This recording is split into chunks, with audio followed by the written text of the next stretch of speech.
Good morning, everybody.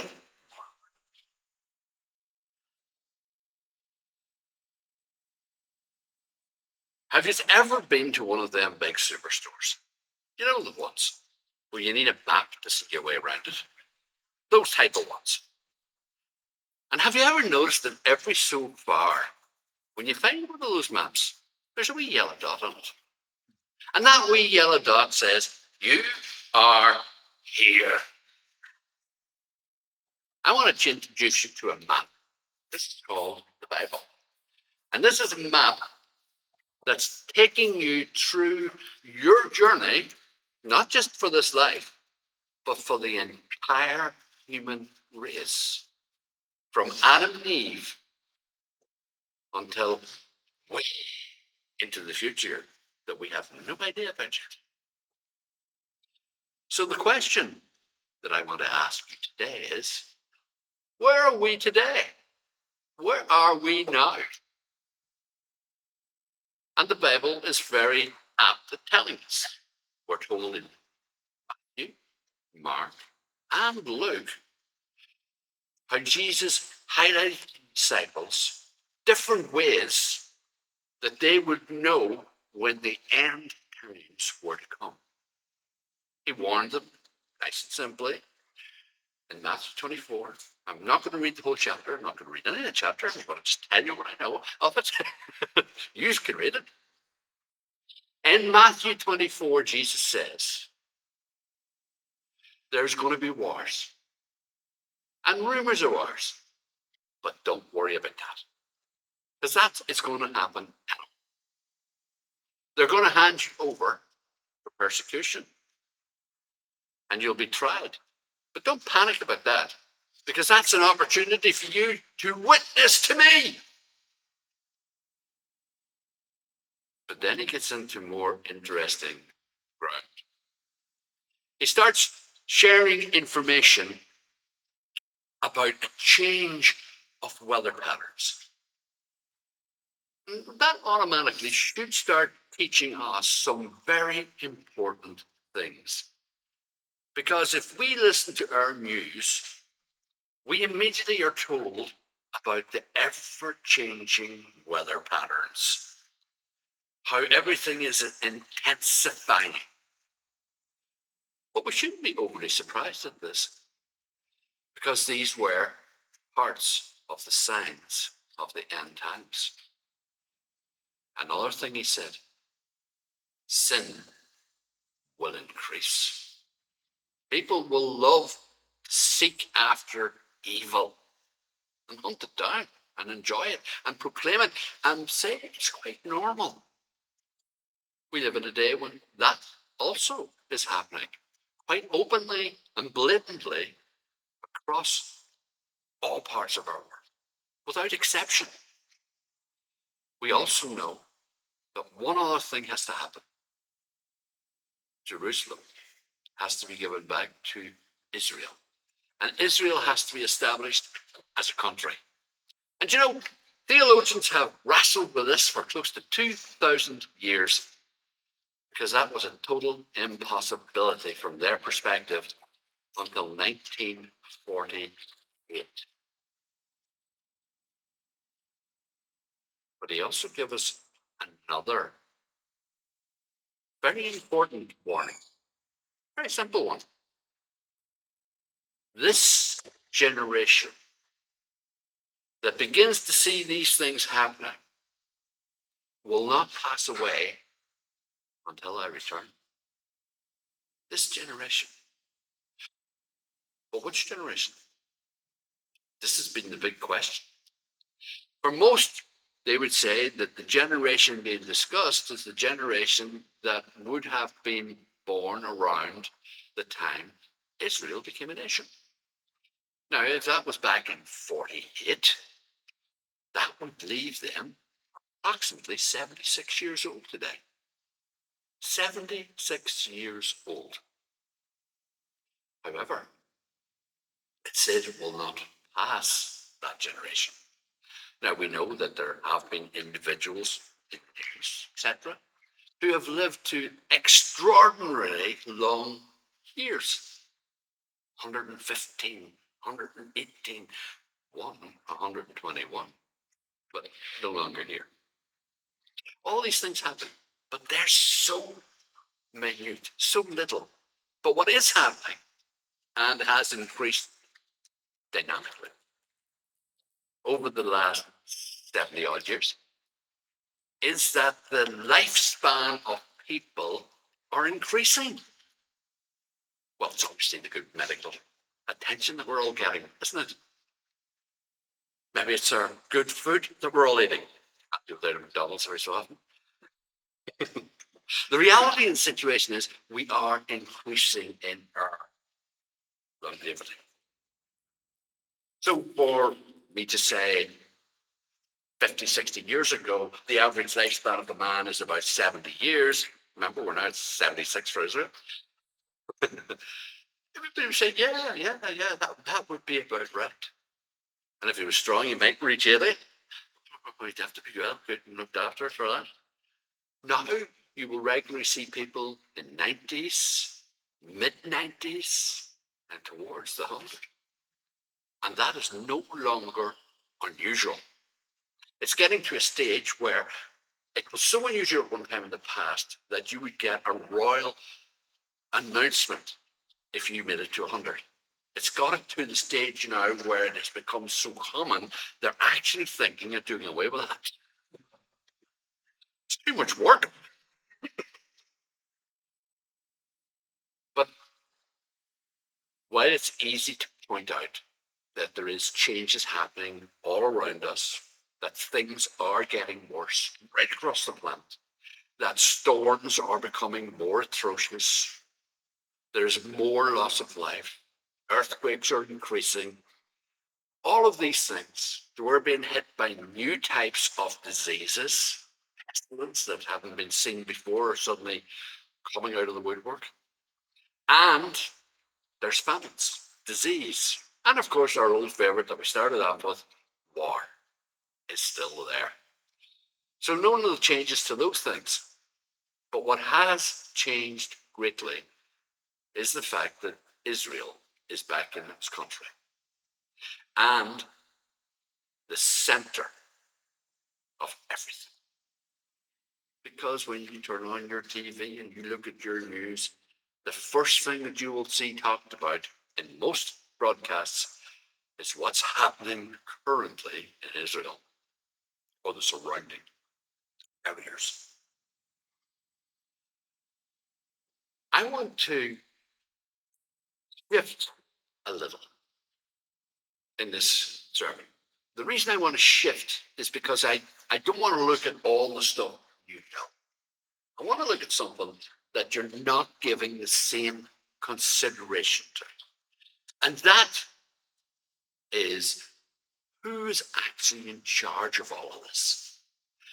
Now, for many of it, it is, well, God's in charge.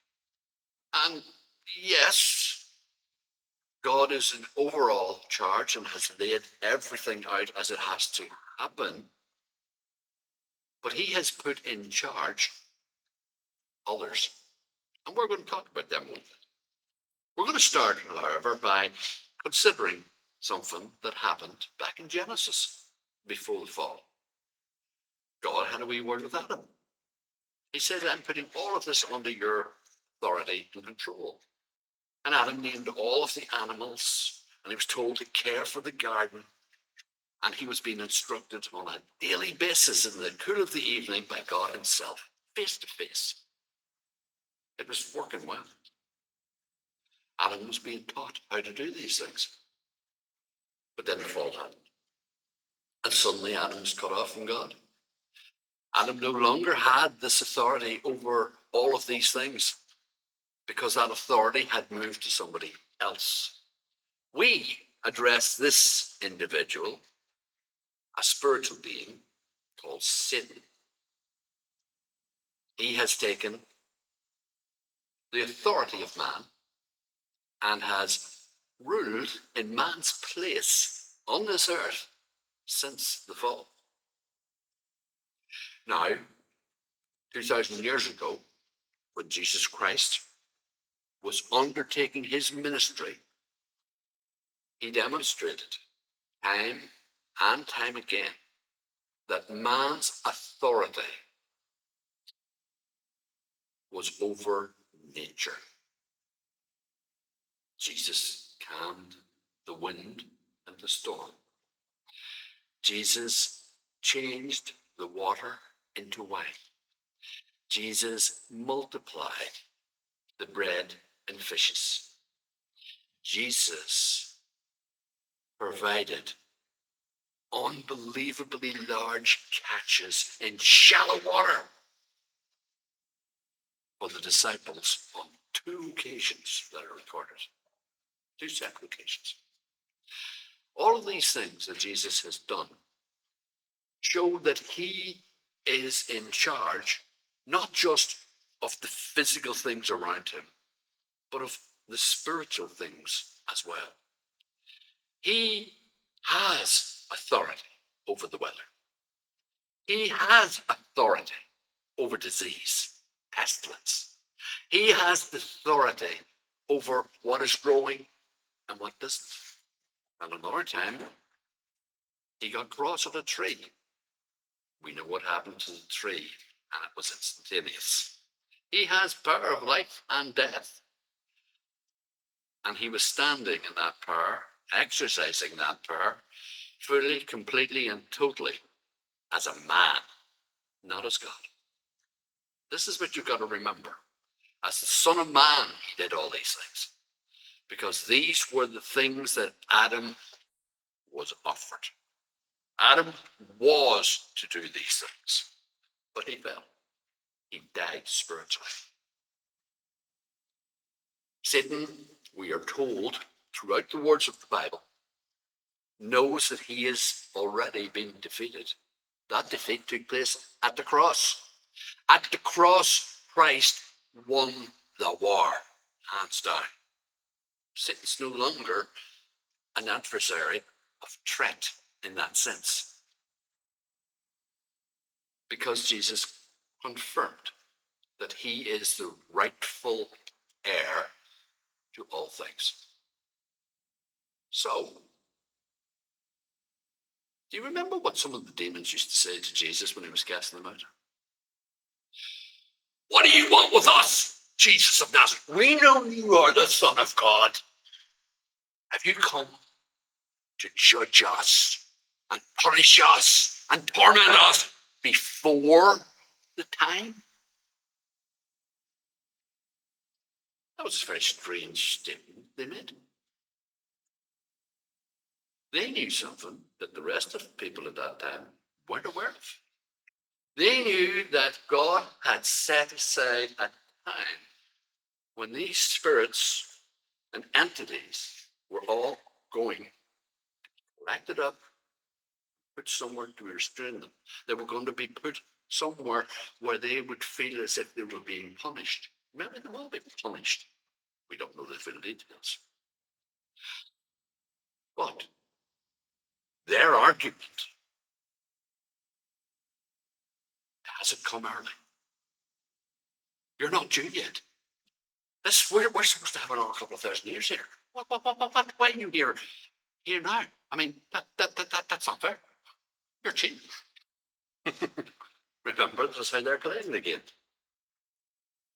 But that wasn't what was happening. They didn't realize the full rules of the game as they understood it. But what they did is very important. They told us that at the end time, the government of this earth, not mankind, the government, the true government of this earth, would be under the rule of sin. He's called the God of the spirit of the air. And he's in charge of here. And guess what he has got control over? The weather, crop growth. He can control rain, earthquakes, floods. He can cause disease, pestilence, and he can bring torment into people's lives. Why can he do this? Because this was all part of what had been given to Adam. Total authority over all physical elements that were in God's creation. So Satan has total power over all these. But he's also subject to God, which means that he has to work in tangent with the rules and regulation God has given to guide these things. But then 2,000 years ago, he got notice that he was leaving. Somebody's replacing him. And as the time has gone by, he has realized that really there's not much he can do to successfully defeat God. He needs to prevent Jesus Christ coming back. How can you do that? Well, there's one option. It's just one. He can stop the Jews calling them.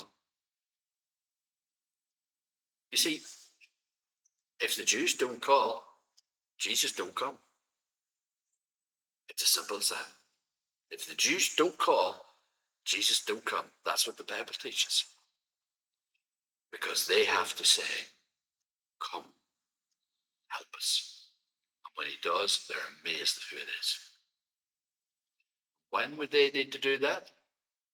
Well, first they would need to be in a position of such distress that they felt that there's no other option but be wiped out. You know why the Jews don't believe in Jesus Christ? One of the biggest reasons. Modern Jewry, I'm talking about. World War II. What they experienced through the Holocaust led many to call on Jesus. And nothing happened. This is because they didn't understand that it's Israel in her country, when she's established, have to call as a nation together because they have no other option. But how did they get into a position like that? Well, let's think about it. Maybe they got into a war. What's happening in Israel at the moment? War. Do you think Israel will be defeated by the Arabs that are immediately around her? No. Sure. Technologically, spiritually, whichever way you want to put it, she will succeed. She might lose a lot, but she will succeed, and she will cause major, major damage. But this is going to cause a problem. And this problem is a head of a previously destroyed beast will appear or reappear. And it's going to get everyone really, really excited. Why? Why would they be excited? Because they believe that this will be able to address world problems. This beast power will rise and take rule over that entire region. I'll let you work out who it is. However, I'll tell you who it's not. It's not the West. The West are currently allies with Israel. But here's a worrying thought. One of the nations of the West has a rather unusual position. She considers herself a queen. I mean, she rules, and she rules well. And she rules over all her enemies. And she enforces them to do what she wants. And they hate her as much as they hate Israel. And the Bible says that she will be struck with such a destruction that she won't rise from it again. And the world's going to mourn when she goes. Who is she? Well, I'll let you work that out yourselves. So you're not telling us anything. I have a reason for that, and I'll tell you why. currently there's a lot of people making a lot of statements. They say, well, okay, we're at the end times, that's pretty evident. The next thing you see is going to be the rapture. And there have been a number of loud voices that are well respected within Christianity who have made a statement that we should have went about it yesterday if there was going to be a rapture, which, as far as I'm aware, didn't happen. So therefore, I don't think they're right. I personally don't believe in the rapture concept as they believe it, that you get away 7 years before the end. I think you have to face the end. And I think the reason for that is because you are God's final witnesses, or if you like, the final lights that still glow in the darkness of this world. And that means a great responsibility is handed to you. What's the chances of you making it successfully? Well, it depends on how bright you're shining. That's the reality of the situation. If you are not shining too brightly, you might be able to survive until the second coming. On the other hand, if you're brightening shyly, you won't. You definitely won't. And that's the reality. But you have to decide what God has in place for you. Do you know what's interesting? One of the scriptures in Revelation highlights this is for the saints. It says, to those to whom it is given to go to the sword, will go to the sword. To those to whom it is given to go to captivity, will go to captivity. This is the perseverance and patience of the saints. It's a strange thing to say in the middle of a book where things are going crazy. But it's because we need to know we're there. We are part and parcel of the world that will meet a force that will be so destructive you won't be able to stand, because it will impose its will on everyone else. It will control the oil. It will control the gas. It will control all the waterways where you get your food from. You will do what it tells you because it will have a tight hold on everything. Why? Because it's been given this. And this is the last thing that I want to share with you today. We mentioned that when Satan is Lord of this world, king of this world, he is still subject to the overview of God in all that he does. For 7 years, at the very end, God removes his restraints of sin. He gives him free will, or rather, free rein. Not free will, free rein. Why is this important? Because once Satan has got free rein, he only has one purpose. And that purpose is to destroy all Christians and Jews. He has to do that, because it's only by doing that that he can stop Christ's return. He's got 7 years. As far as he is able to anticipate, there is an element of possibility. As far as we can see, there isn't. He fails, because we believe Jesus Christ. But Satan, at the end of the day, is so proud of his abilities and what he can do. He can't see that God's already got this sewed up. He doesn't know when it's time to gracefully resign his commission.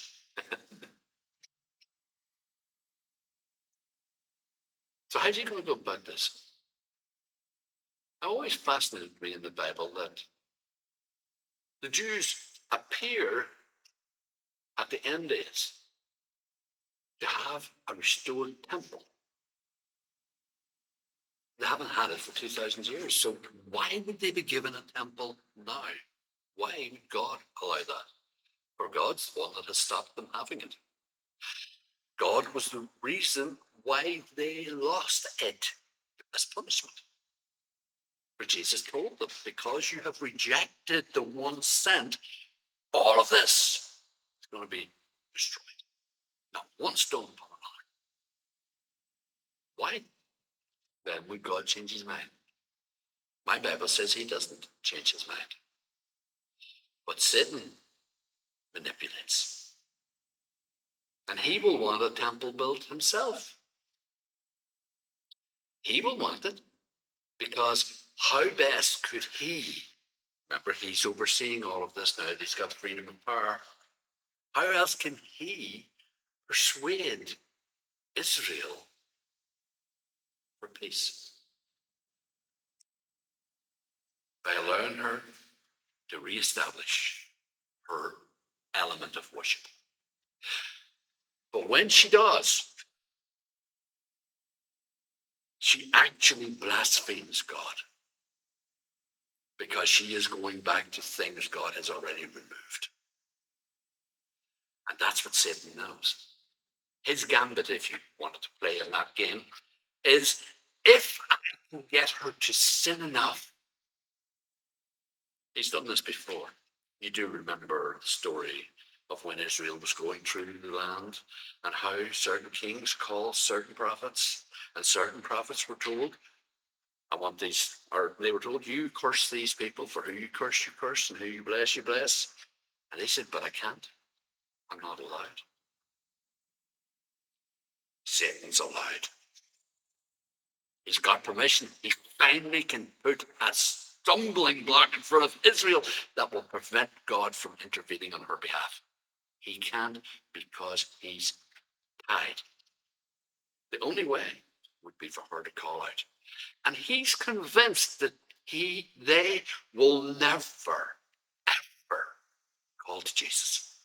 Because over the years, he's made sure they hate Jesus. As for the Christians, he's not worried about them. They're not a threat to him. He'll wipe them out over a period of time anyway, and nobody will miss them. But once he's got rid of the Jews, all the world will worship him. And God can't come back. That's his plan. It's flawed. It won't work. It'll fail. We know it'll fail. But we also know it's getting closer and closer. You are the generation who are going to see these things take place. You are the people, and hopefully some of you will have the privilege of being alive and changed in the twinkling of an eye. A couple of nights ago was the Jewish New Year. There's great excitement generally coming up to this time of year. And they will send people out to look at the sky. And they have a tradition. When it gets dark, the new year doesn't start until you have seen the third star in the sky. 2 stars, you're still in twilight. But that third star will appear in the twinkling of an eye. And that is what it's called. In a twinkling of an eye, the new year started. And that's exactly what Jesus also says will happen to some of you. In a twinkling of an eye, you will change. But your brothers and sisters are still in the lead. You're following them. They're already there with Christ at his return. So, I know this is a strange message. I know I haven't given you any scriptures that you can turn and play with. Mentioned Matthew, I suppose, 24, but no further. But I want you to give it some thought. I want you to think about these things as you watch the news and you hear what's going on around you and realize that these are real events that are happening now. your time, in your lifetimes. And they're going to impact on you directly. We need to learn to listen and heed every word Jesus says, because that's the only way that we can possibly please God. Thank you.